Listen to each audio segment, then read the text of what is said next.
Oke, baik, di sini saya akan menjelaskan materi lab session 10 mengenai soket. Jadi di sini di lab session 10 ini kita diminta untuk mengembangkan kode Python mengenai client server communication ya. Nah, nanti server ini dapat membroadcast pesan yang dikirim oleh klien ke klien yang terkoneksi. Lalu yang kedua ini, yang kedua dapat menambahkan notifikasi ke klien lain jika klien yang baru join atau leave. Nah, oke, kita langsung aja ke kode yang pertama di server.py. Nah, di server.py di sini kita mengimpor soket dan mengimpor threading ya. Nah, kenapa kita harus mengimpor threading ya? Karena nanti ya di program ini akan banyak subjeknya ya. Dari server, klien 1, klien 2. Pokoknya nanti klien ini akan membuat ya thread baru setiap klien yang ada. Lalu di sini kita pertama-tama membuat atau inisialisasi soketnya. Lalu yang kedua di sini menetapkan IP address dan port number ya dengan fungsi bin. Nah, di sini menetapkan soket address lah ya bahasanya, yang memuat IP. Nah, di sini IP-nya kita menggunakan localhost ya. Kenapa localhost? Karena kita nanti mempraktekannya satu jaringan aja gitu. Lalu di sini port number-nya 12345. Nah, untuk port number ini kita nggak bisa sembarangan pakai ya, karena di beberapa port number itu sudah ada ketentuannya. Misalnya yang saya tahu itu port 22 gitu, itu untuk SSH remote gitu ya. Lalu di sini server socket listen. Nah, di sini saya tidak memberi batasan ya untuk server ini mengonteksi beberapa klien gitu. Di sini terserah mau berapa koneksinya. Nah, saat server ini menunggu koneksi, nanti dia akan menampilkan informasinya. Server menunggu koneksi. Lalu di kontak ini, oke, di sini inisialisasi kontak dengan list kosong, dimana nanti dia akan menyimpan sebuah client socks dan username. Nah, tipe data tuple. Lalu di sini terdapat dua fungsi ya, broadcast dan juga handle client. Nah, di fungsi broadcast ini nanti digunakan untuk ya memberikan announcement gitu ya ke server maupun klien lainnya. Nah, di sini terdapat argumen pesan dan pengirim non. Oke, non. Pengiriman masih non ya. Pengirim ini si socknya, pesan broadcast ya. Nah, jika sock dan username di kontak, oke, berarti ini mengakses kontak ini ya. Jika socks ini tidak sama dengan si pengirim ya, maka dia akan menjalankan mengirim pesannya dalam bentuk encrypt ke server maupun klien lainnya. Jadi dia kondisi ini digunakan untuk berjaga-jaga agar dia tidak mengirim ke nama pengirim yang sama gitu. Lalu di sini di fungsi handle client terdapat dua parameter, yaitu client source dan client address. Lalu di sini inisialisasi username dengan di sini bentuk datanya. Client source akan nge-retrieve data dari username ini maksimal 1024 bit, lalu akan di-decrypt. Lalu ini yang handle client ya. Lalu nanti jika ada user baru join, maka dia akan menambahkan password dari username-nya, ditambahkan ke dalam list kontak. Nah, setelah ditambahkan, nanti dia akan mengupdate info file address masuk sebagai username yang diinput oleh user. Misalnya klien 1 info 192.001 masuk sebagai klien 1 gitu. Nah, setelah ngeprint, lalu nanti dia akan nge-broadcast ya, memberitahu klien lain bahwa ada yang bergabung dengan informasi ini ya. Nah, di sini saya akan disclaimer sedikit ya. Untuk broadcast ini bukan seperti print pada umumnya ya. Jadi dia ini cuma ada gitu, ada tapi tidak diwujudkan seperti itu. Ini hanya untuk ya agar men-trigger beberapa perintah aja sih. Nanti saya akan menjelaskan di client.py.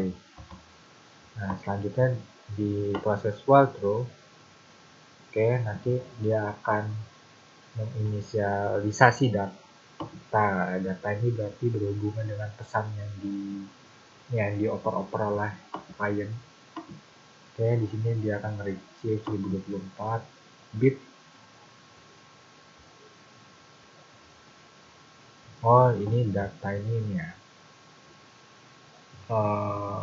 Oke, setelah di-retrieve 1024, dia akan di-decode atau decrypt ya. Jika bukan data, maka dia break. Break kan. Nah, lanjut di sini di luar kondisi if ya. Jadi nanti dia akan mengeprint username dan data, lalu nanti dia akan membroadcast username data. Oke, data ini terkait dengan pesan yang di input oleh user nantinya. Oke, selanjutnya oke, di sini ya, setelah proses while true, di sini jika si klien keluar ya atau disconnect, nanti dia akan terhapus dari daftar kontak listnya ya, memuat klik client socks dan username, lalu client socks akan tertutup ya dengan fungsi close, lalu nanti akan dicetak nih print disconnect username client address telah keluar. Nah, di sini broadcast leave username. Di sini di akhir program terdapat while true, di mana while true di sini dapat inisialisasi client socket invite address bagi server socket yang telah diberikan aksesnya di accept, lalu dapat inisialisasi thread ya, thread inisialisasi thread dengan target nanti langsung dihandle oleh fungsi handle client. Oke, di sini saya kurang paham ya ini untuk apa. Nah, lanjut. Nah, so client thread akan dijalankan terus menerus ya. Selanjutnya kita akan berpindah ke file client.py. Oke, di file client.py sama halnya dengan di server.py, kita mengimport modul socket dan threading, lalu menginisialisasi client socket, lalu menetapkan ini ya, socket addressnya. Di sini kita menggunakan fungsi socket karena kita di sini POV-nya sebagai client ya. Jadi kita akan menyinkronkan ke pusatnya, yaitu ke servernya. Nah, itu IP server lalu sama halnya port server. Lalu saat kita terhubung, nanti dia akan menampilkan informasinya. Klien terhubung IP lokal sekian, port lokal sekian. Lalu saat terhubung, program akan meminta kita untuk memasukkan username. Lalu nanti client socket akan mengirim username dalam bentuk encrypt ke server. Nah, nanti kan dia langsung menjalankan ini ya. Setelah terkirim nanti dia tuh akan menjalankan ini ya. Nah, ini dia akan mengolah dulu username client socket dengan syarat ukurannya itu 1024 bit ya. Lalu di decrypt kan di sini ya kan itu kan di encrypt, lalu di sini di decrypt, lalu jika sudah masuk nanti kontaknya akan menambahkan client soft dan username-nya gitu. Lalu jika sudah ditambahkan kontak, lalu dia akan menerima pesan. Ini fungsi terima pesan ini untuk POV dari klien 2 ya, atau klien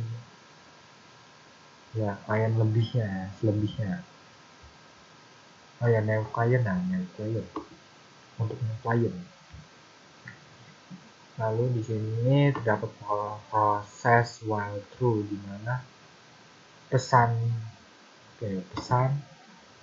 akan diinisialisasi atau diolah ukurannya dengan retrieve 1024, lalu di decode, lalu dikondisikan jika pesan dimulai dengan info dan new user. New user pesan slicing string ya, 7 karakter dari pesan. Nah, pesan start with info berarti ini ya, start with info itu yang broadcastnya, bukan yang print ini untuk si tampilan dari servernya. Kaget tuh. Gitu. Nah, yang ini ya, broadcast info username, karena tadi ada slicing string 7 ya, 7 karakter, berarti dari indeks 0 ke 6 dimulai info. Nah, ini kan udah pasti bener ya, sama-sama gitu, dimulai info. Berarti nanti akan dijalankan lagi sebuah kondisi jika user baru tidak sama namanya dengan username yang sudah ada, maka dia akan menjalankan sapaannya. Nah, sapaannya ini memuat ini ya, hi new user, selamat datang. Lalu nanti SOC ini, tadi saya belum menjelaskan argumen SOC ya. Jadi SOC ini gunanya untuk mengirimkan aktivitas chat kita itu ke server maupun ke klien lainnya gitu, dalam bentuk encrypt. Lalu ini pertama, lalu di sini kondisi kedua, jika pesan start with leave, leave ya. Nah, leave. Tapi dia dari ini broadcast leave, maka nanti dia akan menjalankan print info keluar user setelah keluar dari chat. Nah, seperti itu. Jadi broadcast di sini gunanya untuk nge-trigger si print ini ya, print ini. Lanjut di else-nya, print pesan. Nah, jika user ini tidak menghasilkan pesan yang spesifik gitu ya, seperti info gini, maka dia akan nge-print aja gitu pesannya, chat biasa gitulah ya dia. Lanjut di sini menurut penerusan inisialisasi modul tradingnya. Lalu trading target akan melakukan terima pesan. Di sini saya kurang paham ini artinya apa ya. Lalu di sini terdapat proses while true, dimana nanti ini untuk keyword khusus ya, kata kunci khusus, dimana pesan yang diinput oleh user sama dengan key, maka nanti client socket akan false, lalu program akan dihentikan. Oke. Jika tidak, maka pesan akan mengirim, client socket akan mengirim pesan ya terus menerus ke server maupun client lainnya. Nah, di sini kita langsung aja ke contoh pemrogramannya atau contoh output hasilnya. Nah, di sini kita akan sebagai server ya, UI server.py. Nah, di sini di server ini dia akan menampilkan informasi server sedang menunggu koneksi ya, karena belum ada klien yang kita jalanin. Nah, di sini kita jalanin klien di sini ya. Klien pertama, oke, klien terhubung IP lokal 127.0.1 dengan port lokal 558255. Nah, di sini port lokalnya random ya. Di sini kita masukkan username-nya klien 1. Nah, langsung di server tampil ini info 127.0.0 155.825 sebagai klien 1. Oke, ini apa lagi? Nah, sini kita buat klien 2. Untuk klien kedua, nah, oke, di server dulu ya. Di server telah muncul nih klien 1. Klien 1 memberikan pesan, hai klien 2 selamat datang. Sedangkan di klien 1 dia ngechat nih, dia otomatis gitu ya, bukan kita yang ngirim gitu, otomatis dia ngechat, hai klien 2 selamat datang.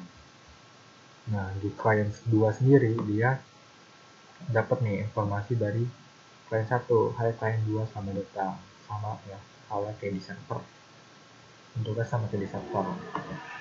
Lalu bagaimana kalau kita ngechat di klien 2 ya? Ya misalnya ya sama-sama. Nah, saat kita chat di klien 2, server berubah nih atau menambahkan informasi dari klien 2. Dia ngechat ya sama-sama. Di server 1 tampil ini nama ini ya, nama username-nya lalu dengan datanya atau pesannya ya sama-sama. Ini kita buat nih misalnya klien ketiga, klien 3. Nah, di sini klien 3 mendapatkan 2 pesan dari klien 1 dan klien 2. Nah, otomatis ya sama, hai klien 3 selamat datang. Data atau pesannya ini sama ya bentuknya. Oke, di klien 2 dia otomatis ngechat, hai klien 3 selamat datang. Oke, di klien 1 ya. Oke, di klien 1 ini dia menampilkan chat klien 2 untuk klien 3 ya. Lalu di klien 2 dia tidak menampilkan, oh ya menampilkan ya, dia menampilkan hai klien 3 selamat datang. Lalu dia menampilkan chat dari klien 1, hai klien 3 selamat datang. Oke, karena ini data pesannya sama jadi agak bingung ya. Misalnya gini aja, kita bikin halo dari klien 1. Nah, gini aja,